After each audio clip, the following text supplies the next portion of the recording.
વધુ એક બફાટ।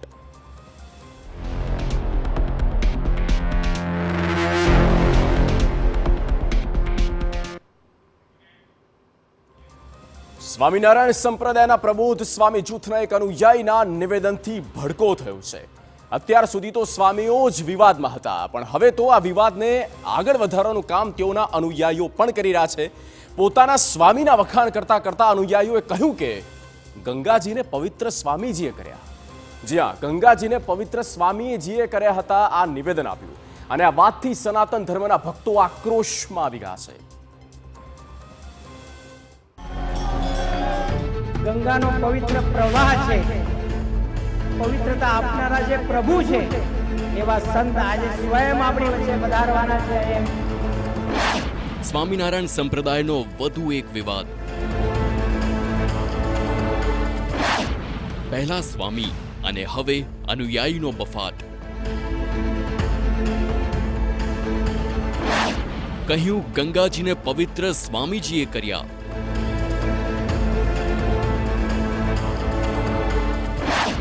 આવા બેફામ બોલ પર ક્યારે આવશે લગામ?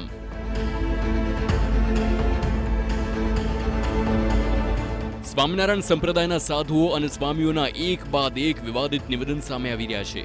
પોતાના સંપ્રદાયને કંઈ પણ કરીને મોટું દેખાડવાની કોશિશમાં રહેતા આ સાધુઓ અને સ્વામીએ સનાતન ધર્મનું અપમાન કરી રહ્યા છે, અને હવે તો સંપ્રદાય સાથે જોડાયેલા અનુયાયી પણ કરી રહ્યા છે વાણી વિલાસ। તાજેતરમાં મુંબઈના ઘાટકોપરમાં યોજાયેલા એક સત્સંગ કાર્યક્રમમાં પ્રબોધ સ્વામી જૂથના એક અનુયાયીએ ગંગાજી વિશે બફાટ કર્યો। સ્વામીજીએ ગંગાજીને પવિત્ર કરી તેવું નિવેદન આપી સભાને સંબોધન કર્યું। સાંભળો શું કહ્યું આ અનુયાયીએ। આપણામાંથી ઘણા એવા હશે કે કદાચ મહાકુંભમાં નહીં જઈ શક્યા હોય દર્શન કરવા માટે, પણ આપણે બધા નસીબદાર છીએ કે મહાકુંભમાં જે ગંગાનો પવિત્ર પ્રવાહ છે, જે નગરીનો પવિત્ર પ્રવાહ છે, એને પવિત્રતા આપનારા જે પ્રભુ છે એવા સંત આજે સ્વયં આપણી વચ્ચે પધારવાના છે, અને એમના દર્શન આપણને થશે, એટલે આપણી માટે આજે મહાકુંભ જેવો દિવસ છે। આ નિવેદનથી ભગીરથ રાજાના વંશજો એવા સગર સમાજે રોષ વ્યક્ત કર્યો અને જિલ્લા કલેક્ટરને આવેદનપત્ર આપી આવા અનુયાયી અને તેમના સ્વામીઓ સામે કાર્યવાહીની માંગ કરી હતી। સ્વામી ગ્રુપ છે એમના અનુયાયીઓ દ્વારા આ કૃત્ય કરવામાં આવ્યું છે। એમના એક અનુયાયી એવું કહેતા માલુમ પડે છે કે ગંગા મૈયા છે એમને પવિત્ર કરનાર પ્રબોધ સ્વામી, જે નામ એમાં નથી બોલતા પણ એ સ્વામી આવે છે એવું બતાવે છે, એમાં લખે છે એ સ્વામી અહીં આવી રહ્યા છે। તો અમારું થોડો એનો સખત વિરોધ છે કે અત્યારે સૌને ખબર છે, સનાતન ધર્મ હિન્દુ ધર્મમાં બધાને ખબર છે, સૌ દેવી દેવતાઓ બધા આપણે ઓળખીએ છીએ, કોઈ ગંગા મૈયાને પવિત્ર કર્યા નથી। ગંગા મૈયા શિવજીની જટામાંથી વર્ષો પહેલાં, હજારો વર્ષો પહેલાં જ્યારે પૃથ્વી ઉપર એમનું આગમન થયું ત્યારથી પવિત્ર જ છે। આ લોકો જેની પાસે જ્ઞાન નથી, સમજ નથી, સમજણ નથી, એવા લોકો આવી રીતે કંઈ ટિપ્પણી કે જે કંઈ કરે છે એ એમ કે અયોગ્ય છે, અને અમારા સમાજ માટે દુઃખદાયક છે। તો એમ કે એ લોકોને કંઈ ને કંઈ નાની મોટી સરકારશ્રીને અમારી અપીલ છે અને વિનંતી છે કે કંઈ ને કઈ રીતે એમને ગોતીને કે એમને જે કંઈ સમાચાર આપીને એમને કંઈ ને કંઈ સજા, અને એવી સજા અપાવો કે આ સમાજની અન્ય સમાજની પણ કોઈ આવી અભદ્ર ટિપ્પણી ન કરે।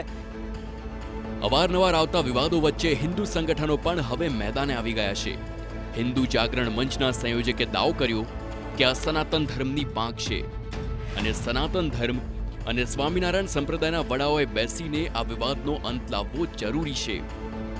સ્વામિનારાયણના દરેક ફિરકાઓના વડાઓ, સનાતન ધર્મના વડાઓ સાથે બેસી આ બાબતે ચર્ચા કરી અને જે કાંઈ મનધડક નિવેદનો અલગ અલગ સ્વામીઓ, અમુક સ્વામીઓ આપતા હોય છે એને પાછા વાળી સનાતન ધર્મ અને સનાતન સંસ્કૃતિ જે વૈદિક કાળથી ચાલી આવે છે એ પરંપરા મુજબ ચલાવીએ।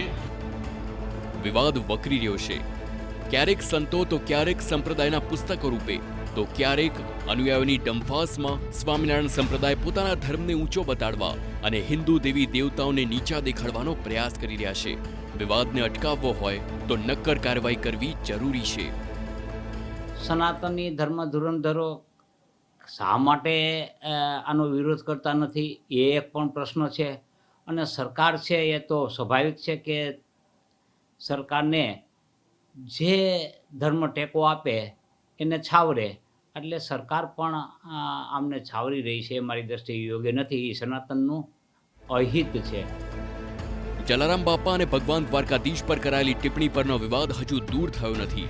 ત્યાં ગંગા માતાજી પર કરાયેલી વાહિયાત વાતોએ સ્વામિનારાયણ સંપ્રદાયના બગડેલા બોલને ખુલ્લા પાડ્યા છે. અનેક વિવાદો અને ધર્મ ધુરંધરોની નારાજગી વચ્ચે પણ આવા નિવેદનો કે ચિતરાયેલા ચોપડા દૂર થયા નથી, જેના કારણે સનાતનીઓની આસ્થાને ઠેસ પહોંચી રહી છે. ત્યારે સરકાર આ અંગે દખલગીરી કરે તે જરૂરી છે. સનાતન ધર્મ અલગ અલગ પંથ અને સંપ્રદાયનો બનેલો છે અને અલગ અલગ સંપ્રદાય પોતાની રીતે ધર્મનો પ્રચાર કરી રહ્યા છે. પરંતુ છેલ્લા ઘણા સમયથી સ્વામિનારાયણ સંપ્રદાયના અલગ અલગ ફિરકાઓના સંતો અને અનુયાયીઓ દ્વારા હિન્દુ દેવી દેવતાઓ પર કરવામાં આવતી ટિપ્પણીને કારણે જરૂરથી સનાતન ધર્મને પણ અસર પડી રહી છે. સંપ્રદાયના વડાઓએ આ અંગે ચિંતન અને મંથન કરવું એટલું જ જરૂરી છે, કારણ કે આખરે તો સનાતન ધર્મના દરેક સંપ્રદાયો એક છે. કેમેરા પર્સન ભાવેશ લશ્કરી સાથે મોહિત ભટ્ટ, TV9 રાજકોટ. 1-2 કરોડ નહીં પણ 1